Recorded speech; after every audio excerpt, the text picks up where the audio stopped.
Welcome to the Nickolas Natali Show, where we chat with entrepreneurs, experts, and entertainers to help you live a more fulfilling life and take your business to the next level. This is part 2 of chatting with Lael. If you haven't listened to part 1, I recommend you pop on over to that one. It's the last episode in the queue. Listen to that, then rejoin us here. A quick recap: Lael is an investor and a growth partner. He helps 7-figure business owners systemize their business so they can make an exit at the business's peak value. This episode will be completely uninterrupted. We're not tolerating ads here. We're not talking absolutely ad-free, stay away ads. But the deal is, if we're going uninterrupted, before we dive in, please leave a 5-star review on Apple Podcasts and Spotify. Hey, we're doing our part. You gotta do yours. Share this episode with a friend that you know would benefit from it. These shares and reviews help me reach out to guests, which in turn will bring more value to you on how to live a fulfilling life and level up your business. Riddle of the week: what do you call 2 monkeys that share an Amazon account? Stay tuned to the end of the episode to find out. That was the intro. Now here is the episode. When it comes to building wealth, why does mergers and acquisitions make the most sense to scale a business quickly? I mean, it's the fastest way. So there's 2 angles that I look at it from. I look at it from a business perspective, and you can also look at it from a personal perspective when it comes to wealth. So on the business side of things, it's the fastest way to accelerate your company and prove that value. So for example, if you had a digital marketing company and then you bought another digital marketing company as a bolt-on, when you combine the sales from both of those companies, you've automatically increased the revenue of the entire business without having to do anything in the first business, right? So you essentially are increasing your revenue and your sales or your operations or your team, whatever you need, you're increasing that with one transaction in one day rather than trying to do everything organically. So that's the business side. On the personal side, I don't think this is talked about enough, but I believe that you really generate true wealth when you sell a business. Like when you think about like the businesses that we run, like even with the profit that you make, it's really just funding your lifestyle. That's how I see it. And so, like when you sell a business, like when you exit a business, you're essentially creating a capital event.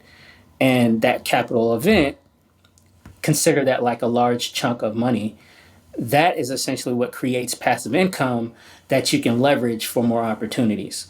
So if you generate true wealth when you sell, and you make money when you sell a business, then that means that you should be selling businesses more often. There's plenty of examples. Richard Branson, right? Like he talks about how Virgin was borderline insolvent, but he sold it for 510 million pounds, I think. Wow. To EMI, like back in the day. So he only had to be right one time, right? Like just that one transaction is what gave him all of the wealth to start making other investments and to live off whatever he does or did with that money to continue to grow it. I mean, he's still a billionaire today, right? Saying just being right once and having that one transaction is eye-opening in a sense, because it's true. One transaction could alter your life. But something that we got here is 80% of businesses don't sell, which means 80% of businesses or CEOs, they're not having that payday exit. Yep. What can business owners start doing today to turn their business into a product that can be sold? I would say to start thinking above the business, not on or in the business. I've heard different people use different language to say that same thing. There's 4 activities that I've seen, like the wealthy when operating there above the business, like what they focus on. The first is mergers, second is acquisitions, third is joint ventures, and the fourth is exits. And remember how we were just talking about how exits is what creates those capital events. So when you start thinking from that perspective, you are thinking about internal improvements and external like integrations that increase the equity value rather than thinking from like trying to sell more products and services to improve the bottom line. There's a huge difference between the two. So I think it's just a subtle mindset shift to start thinking, okay, how can I improve and increase the equity value of this business rather than me trying to sell more of this widget? What if I acquired a competitor that's already selling the same type of widgets that I do, right? So it's leveraging those opportunities through those four activities that I mentioned. That's a great way to look at it too. And let me ask this. What's the most common operational and infrastructural action that business owners are letting slip through the cracks that are affecting them most? Because when you say that, I think to myself how businesses that are being bought have systems in place and they're also profitable. Where do you see most businesses falling short in the operational infrastructure side? I think personnel is one key that of the business that's overlooked, like having the right person in the right position in the business. So I think that's one of the things to tackle. Also, there are some things that could be automated that's not. For example, on the customer service side of things, right? Or anything automated regarding their marketing. There's some things that could be automated that's not. Just automating the whole back office side of things is probably going to be super valuable. And just most business owners don't know how to do that. So automating the backside of things, personnel, and then overall just cash flow, man. There's some things that just take some businesses, I mean, that just need some simple financial restructuring to be good. And they just don't see it because they're too close to the business. It's similar to when I was working within a marketing agency. A lot of the clients that came to us, the offer that they needed to put out into the marketplace was clear to us. It just wasn't clear to them because they had been using and thinking about the same type of services and structure for so long that they couldn't see what it looked like. And so having an outside eye on what's already going on, now we can start creating strategy or putting playbooks together to make it work. I can definitely see how business owners, and I'm sure I'm doing it myself in some way, where I'm looking at my shoes rather than looking up at what's available to me and the resources that I need to alter. Tell me about these deals. I hear some rumors on the streets that you can get a business for 0% down. And how are people finding these kinds of deals, no money up front? And maybe this is a good time to talk about equity for consultation too, the joint venture strategy. So let me address one thing that you said first, because I think it's a subtle distinction, but it makes a big difference. I would prefer the language zero out of pocket, meaning like zero out of my pocket Yeah. or zero out of your pocket. And the reason why I make that distinction is because sometimes there are deals where there does need to be some money that's put up. However, it shouldn't be your money. Yeah. Right. So that's the distinction. I wouldn't say that it's necessarily like, because even legally, you got to do like at least there has to be some type of exchange. Right. So that's why there's some guys that have said, oh, I've done a deal for like $1, because there has to be something legally. It would be zero if they could, but the minimum was like, okay, let me do $1. And to answer your question, those deals do exist. It really is dependent on where the business is operationally and also the motivation of the seller. I think that's one of the biggest key components. I've ran across several of those deals. I'm working on a couple right now that fall into that category where nice amount of revenue, but just not profitable or upside down. So how can we make this work? And I think a seller's motivation really is a big key to that, because if they don't believe that they have a problem, or if they're not motivated, then it's not going to matter. A deal's not going to move forward. So the way that people have found them. So for me, I do cold email outreach, relationships with brokers, LinkedIn, and also my network. When I first got into this, I just had opportunities that came to me from the people that I was connected to. Those are all great sources. I'm sure there's plenty of others. I like to focus on 2 or 3 and really try to automate the majority of that process, so that it's just, hey, who is in my inbox or who is interested, so I can schedule a call.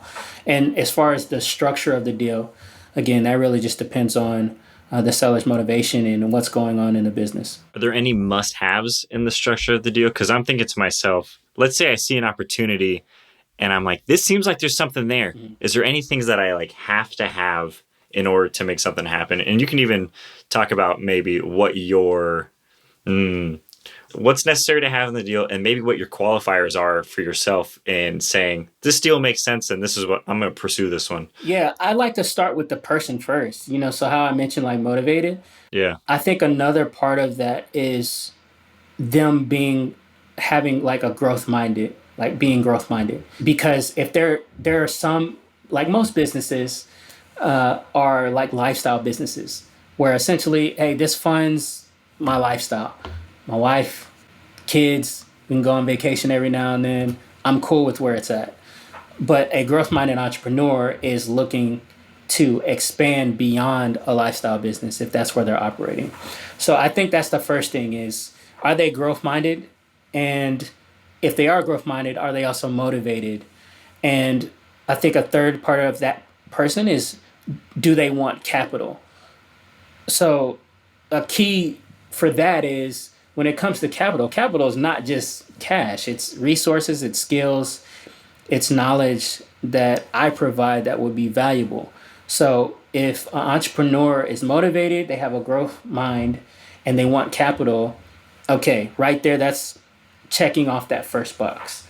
The second thing that I look at as far as a deal being attractive to me, I mean, there's some criteria, right? Like I feel like the sweet spot of opportunities is between 1 and 10 million in revenue, where they're break even or profitable, where they have simple business model and pricing, and they have some type of assets that can be leveraged. And assets can be a number of things, right? Like their IP, the brand, their website, their email list, software, those type of things. And if there's opportunities for me to add value. All of that being said, the sectors that I like that fall within those are e-learning providers, internet and media publishing.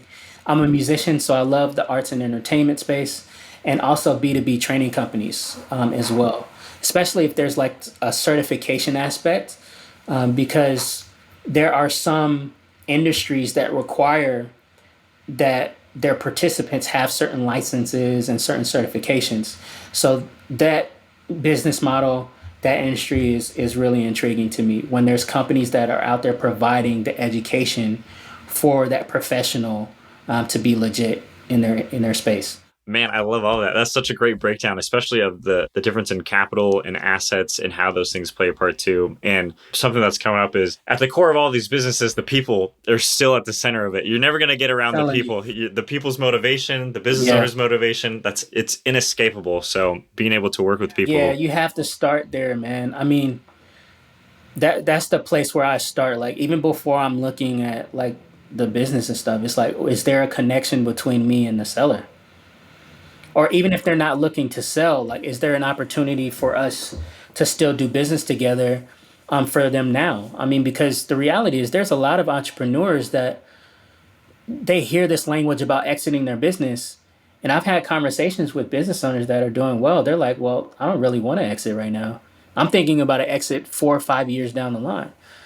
Okay, cool. But where can I provide value now? Where can we work together now so that you are ready when you're ready to exit? Yeah. Because the majority of the times they're not. And so either way, there's value that I can provide. And it's not just saying, okay, here's $100,000 for you to put into your marketing. That's funny. I'm almost picturing them being like, I'm going to exit now. Lael, jump in now. I'm ready. It's like, oh, whoa, you did it. Where'd the 4 years go?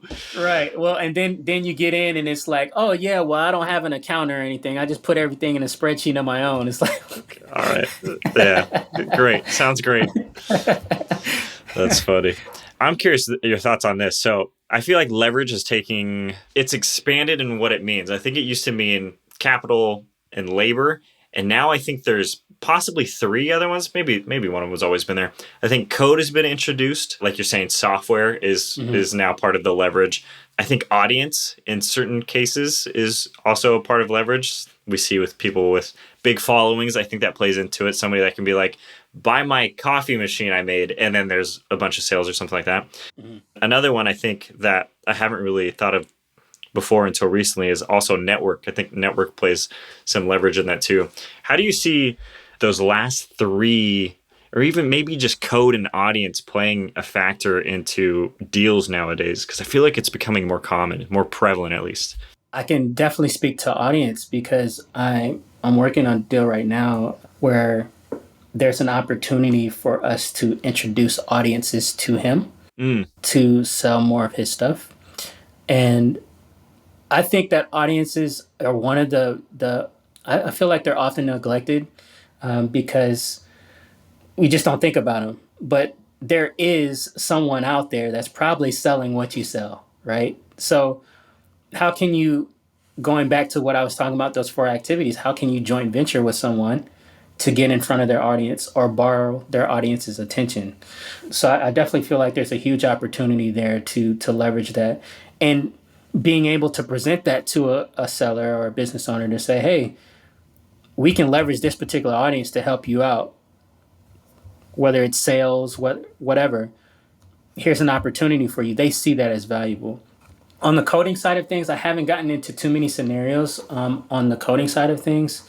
I will say that I believe that there are, when it comes to the development side, if that is needed, whether it's developing an asset like a website or some type of network, or even building some type of software as an asset to a company that already exists, that definitely makes it a whole lot easier to do when you don't have to, because there's platforms now where you don't have to actually code, right? So having someone that knows how to navigate around that is super helpful when it comes to deals, because again, that is something that you can leverage in the conversation with someone if it's needed. it's so fascinating. All of it's so intriguing to me. Yeah. And like we've discussed before, I feel like if there's a shift that I think entrepreneurs need to start making in, I don't want to say in the masses, but like in a general sense, I think viewing your business as a product and seeking to have it be sold in some capacity, or at least